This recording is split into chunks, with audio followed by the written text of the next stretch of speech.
ಯಮುನಾ ನದಿಯಲ್ಲಿ ಮುಳುಗಿದ ಪ್ರವಾಸಿಗರ ದೋಣಿ. 10 ಮಂದಿ ಸಾವು, ಹಲವರು ನಾಪತ್ತೆ. ಉತ್ತರ ಪ್ರದೇಶದ ಬೃಂದಾವನದ ಯಮುನಾ ನದಿಯಲ್ಲಿ ಶುಕ್ರವಾರ ಮಧ್ಯಾಹ್ನ ಪ್ರವಾಸಿಗರನ್ನು ಕರೆದೊಯ್ಯುತ್ತಿದ್ದ ದೋಣಿ ಮಗುಚಿ ಕನಿಷ್ಠ 10 ಮಂದಿ ಮೃತಪಟ್ಟಿದ್ದಾರೆ ಮತ್ತು ಹಲವರು ನಾಪತ್ತೆಯಾಗಿದ್ದಾರೆ ಎಂದು ಅಧಿಕಾರಿಗಳು ತಿಳಿಸಿದ್ದಾರೆ. ಜಿಲ್ಲಾ ಮ್ಯಾಜಿಸ್ಟ್ರೇಟ್ ಚಂದ್ರಪ್ರಕಾಶ್ ಸಿಂಗ್ ಸಾವುನೋವುಗಳನ್ನು ಖಚಿತಪಡಿಸಿದ್ದು, ದೋಣಿಯಲ್ಲಿದ್ದ ಎಲ್ಲಾ ಪ್ರವಾಸಿಗರು ಪಂಜಾಬ್ನವರು ಎಂದು ಹೇಳಿದ್ದಾರೆ. ಈವರೆಗೆ 6 ಮೃತದೇಹಗಳನ್ನು ಹೊರತೆಗೆಯಲಾಗಿದೆ.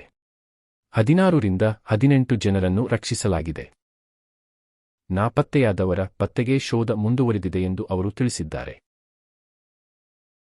लोग सवार थे, ये बाहर के लोग आए हुए थे दूसरे स्टेट से, और सब दृष्टिया जो लोगों द्वारा बताया जा रहा है कि वो नाव जो है पॉन्टून जो ब्रिज था उससे टकरा गई। टकराने के बाद वो पलट गई और सूचना मिलते ही इसमें तत्काल हमारी सर्च एंड रेस्क्यू में लग गई।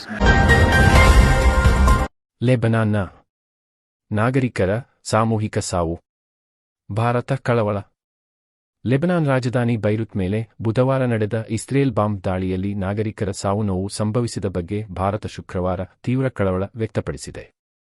ರಾಷ್ಟ್ರೀಯ ಮಾಧ್ಯಮ ಕೇಂದ್ರದಲ್ಲಿ ಪತ್ರಿಕಾಗೋಷ್ಠಿಯಲ್ಲಿ ಮಾತನಾಡಿದ ವಿದೇಶಾಂಗ ಸಚಿವಾಲಯದ ಅಧಿಕೃತ ವಕ್ತಾರ ರಣಧೀರ್ ಜೈಸ್ವಾಲ್, ಅಂತಾರಾಷ್ಟ್ರೀಯ ರಾಜ್ಯ ವ್ಯವಸ್ಥೆಯೊಳಗೆ ಸಾರ್ವಭೌಮತ್ವ ಮತ್ತು ಪ್ರಾದೇಶಿಕ ಸಮಗ್ರತೆಗೆ ಗೌರವ ಅಗತ್ಯ ಎಂದು ಹೇಳಿದರು. ಬುಧವಾರದ ಇಸ್ರೇಲಿ ದಾಳಿಯಲ್ಲಿ ಸಾವನ್ನಪ್ಪಿದವರ ಸಂಖ್ಯೆ 357ಕ್ಕೆ ಏರಿದ್ದು, 223 ಜನರು ಗಾಯಗೊಂಡಿದ್ದಾರೆ ಎಂದು ಲೆಬನಾನ್ ಆರೋಗ್ಯ ಸಚಿವಾಲಯ ಶುಕ್ರವಾರ ತಿಳಿಸಿದೆ. ಲೆಬನಾನ್ನಲ್ಲಿ ಹೆಚ್ಚಿನ ಸಂಖ್ಯೆಯ ನಾಗರಿಕ ಸಾವುನೋವುಗಳ ವರದಿಗಳಿಂದ ನಾವು ತೀವ್ರ ಕಳವಳಗೊಂಡಿದ್ದೇವೆ. ಭಾರತ ಯಾವಾಗಲೂ ನಾಗರಿಕರ ರಕ್ಷಣೆಯನ್ನು ಪ್ರಮುಖ ಆದ್ಯತೆಯಾಗಿ ಒತ್ತಿ ಹೇಳಿದೆ. ಅಂತಾರಾಷ್ಟ್ರೀಯ ಕಾನೂನನ್ನು ಗಮನಿಸುವುದು ಮತ್ತು ರಾಜ್ಯಗಳ ಸಾರ್ವಭೌಮತ್ವ ಮತ್ತು ಪ್ರಾದೇಶಿಕ ಸಮಗ್ರತೆಯನ್ನು ಗೌರವಿಸುವುದು ಅತ್ಯಗತ್ಯ ಎಂದು ಇಸ್ರೇಲ್ ಅನ್ನು ಉಲ್ಲೇಖಿಸುವುದನ್ನು ನಿಲ್ಲಿಸಿದ ಜೈಸ್ವಾಲ್ ಹೇಳಿದರು.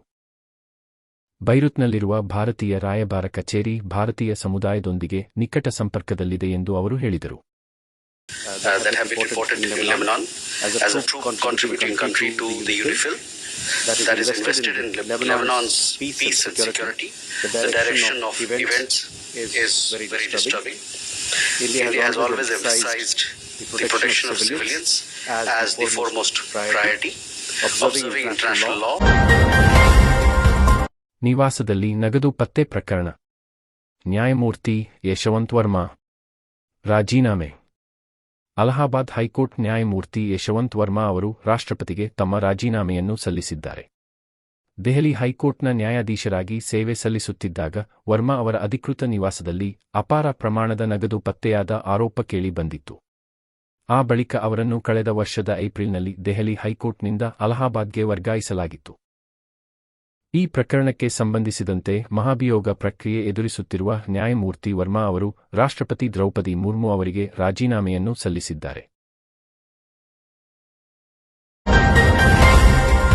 ವಿಂಗಡಣೆ.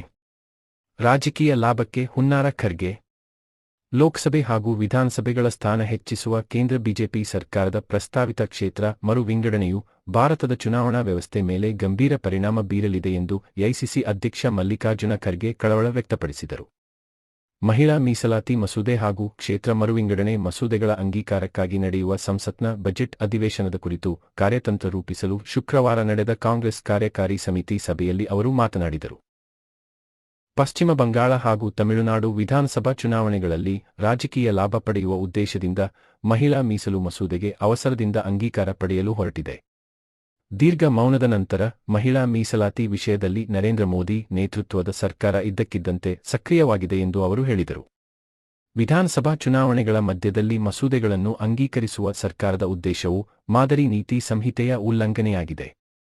ಆದರೆ ಗೃಹ ಸಚಿವಾಲಯದ ಅಧೀನ ಕಚೇರಿಯಂತೆ ಕಾರ್ಯನಿರ್ವಹಿಸುತ್ತಿರುವ ಚುನಾವಣಾ ಆಯೋಗವು ನಮ್ಮ ಕಳವಳಗಳನ್ನು ಗಮನಿಸುತ್ತದೆ ಎಂಬ ನಿರೀಕ್ಷೆಯೂ ಇಲ್ಲ ಎಂದರು.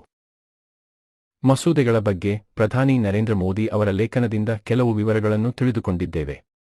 ಆದರೆ ಯಾವುದೇ ಔಪಚಾರಿಕ ಪ್ರಸ್ತಾವನೆ ಸ್ವೀಕರಿಸಿಲ್ಲ ಎಂದು ಒತ್ತಿ ಹೇಳಿದ ಅವರು, ಲೋಕಸಭಾ ಕ್ಷೇತ್ರಗಳನ್ನು 50% ಹೆಚ್ಚಿಸುವ ಯೋಜನೆ ಬಗ್ಗೆ ಆಳವಾದ ಹಾಗೂ ಎಚ್ಚರಿಕೆಯ ಚರ್ಚೆ ಅಗತ್ಯವಿದೆ ಎಂದು ಅವರು ಅಭಿಪ್ರಾಯಪಟ್ಟರು. ಏಪ್ರಿಲ್ 29ರಂದು ವಿಧಾನಸಭೆಗಳ ಚುನಾವಣೆ ಮುಗಿದ ನಂತರ ಈ ವಿಷಯದ ಬಗ್ಗೆ ಸರ್ವಪಕ್ಷ ಸಭೆ ಕರೆಯಬೇಕೆಂದು ವಿರೋಧ ಪಕ್ಷಗಳು ಒತ್ತಾಯಿಸಿದ್ದವು. ಸರ್ಕಾರವು ನಮ್ಮ ಮನವಿಯನ್ನು ನಿರ್ಲಕ್ಷಿಸಿತು. ಸರ್ಕಾರದ ವಿರುದ್ಧದ ಅಭಿಪ್ರಾಯವನ್ನು ಬದಲಾಯಿಸುವ ಉದ್ದೇಶದಿಂದ ಮಸೂದೆ ಮಂಡನೆಗೆ ಮುಂದಾಗಿದೆ ಎಂದು ಅವರು ಹೇಳಿದರು. ಕಾರ್ಯಕಾರಿ ಸಮಿತಿ ಸಭೆಯಲ್ಲಿ ಪಕ್ಷ ನಾಯಕ ರಾಹುಲ್ ಗಾಂಧಿ, ಪಕ್ಷದ ಪ್ರಧಾನ ಕಾರ್ಯದರ್ಶಿಗಳಾದ ಕೆ.ಸಿ. ವೇಣುಗೋಪಾಲ್, ಪ್ರಿಯಾಂಕಾ ಗಾಂಧಿ ವಾದ್ರಾ, ಜೈರಾಮ್ ರಮೇಶ್, ಮುಖ್ಯಮಂತ್ರಿ ಸಿದ್ದರಾಮಯ್ಯ ಹಾಗೂ ಕಾರ್ಯಕಾರಿ ಸಮಿತಿಯ ಸದಸ್ಯರು ಇದ್ದರು. ಮತಪತ್ರ ಬಳಕೆ ಮಸೂದೆಗೆ ರಾಜ್ಯಪಾಲರ ತಡೆ.